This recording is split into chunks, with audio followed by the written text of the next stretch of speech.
উত্তরার একটি শুটিং হাউসে চলছে বাংলাদেশ ভারত যৌথ প্রযোজনা সিনেমা গাদ্দারের শুটিং। সিনেমাটি যৌথভাবে পরিচালনা করছেন কলকাতার নির্মাতা নেহাল দত্ত ও বাংলাদেশের প্রযোজক পরিচালক কিবরিয়া লিপু। শুটিং স্পট ঘুরে থাকছে এবারের প্রতিবেদন।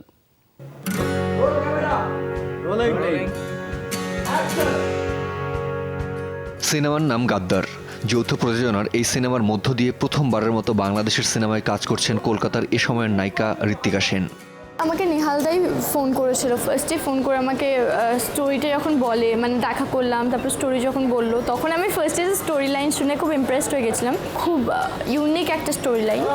আর তাছাড়াও ইন্ডো বাংলাদেশে অনেক দিন ধরে কাজ করতে চাই আমি, তো চেয়েছিলাম, তো সেইটা একটা স্বপ্ন পূরণের স্কোপ আর কি। তো অবভিয়াসলি আমি খুব ইমপ্রেসড হয়ে গেছিলাম পুরো প্রপোজালটাতেই।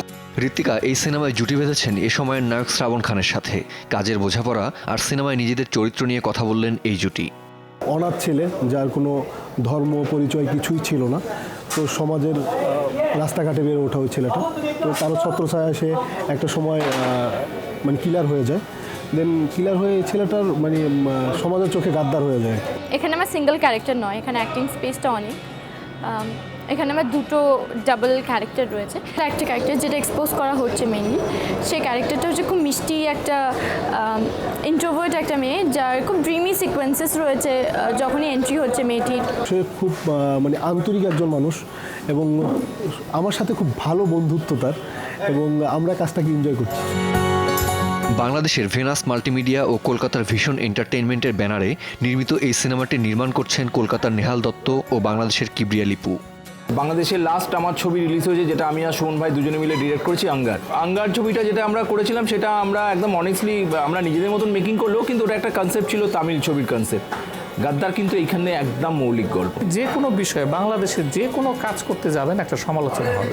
জয়েন্ট ভেঞ্চার অনেক আগেও একটা ছিল আমাদের এখানে, 10-15 বছর আগে আমরা একটানা করেছি। তখন বাংলাদেশ কলকাতার চেয়ে গিয়েছিল টেকনোলজি, দর্শক, আর্টিস্ট এগুলোর দিক থেকে। আমরা ইন দি মিন টাইম অনেক পিছিয়ে পড়েছি। এখন আমরা দেখতে পাচ্ছি শুধু আমাদের এখানকার তারকা দিয়ে, এখানকার গল্প, এখানকার টেকনোলজি দিয়ে আমরা দর্শককে আর ধরে রাখতে পারছি না। আমার মনে হয় যৌথ প্রযোজনা দুই বাংলার ক্ষেত্রেই ইটস আ প্লাস পয়েন্ট। যে কোনো ছবি করতে গেলে একজন প্রডিউসারের ওপর একটা বড় বাইরে ছবিগুলো চাপ পড়ে, সেটা ডিভাইড হচ্ছে। একটা ছবি দুই বাংলার দর্শক দেখতে পাচ্ছে, দুই বাংলার আর্টিস্টরা দুই বাংলায় কাজ করতে পারছে। সিনেমার একটি বিশেষ চরিত্রে অভিনয় করছেন বাংলাদেশের গুণী অভিনেত্রী অরুণা বিশ্বাস। আমি যে ক্যারেক্টারটা প্লে করেছি সেটা একটা চার্চের নান আমি করেছি, একটু সিনিয়র নান।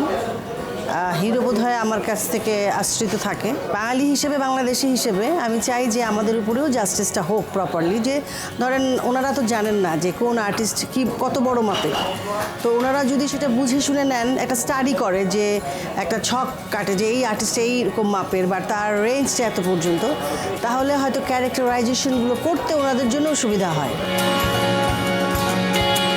ঢাকার অংশের শুটিং শেষ করে 12 মার্চ কলকাতা পাড়ি দেবেন ঋত্বিকা সেন। বাংলাদেশের অংশের শুটিং শেষে গানের শুটিংয়ের জন্য পুরো শুটিং ইউনিট চলে যাবে দেশের বাইরে। সব শেষে একই সাথে বাংলাদেশ ও ভারতে গাদ্দার মুক্তি দেওয়া হবে, এমনটি জানান পরিচালকদ্বয়।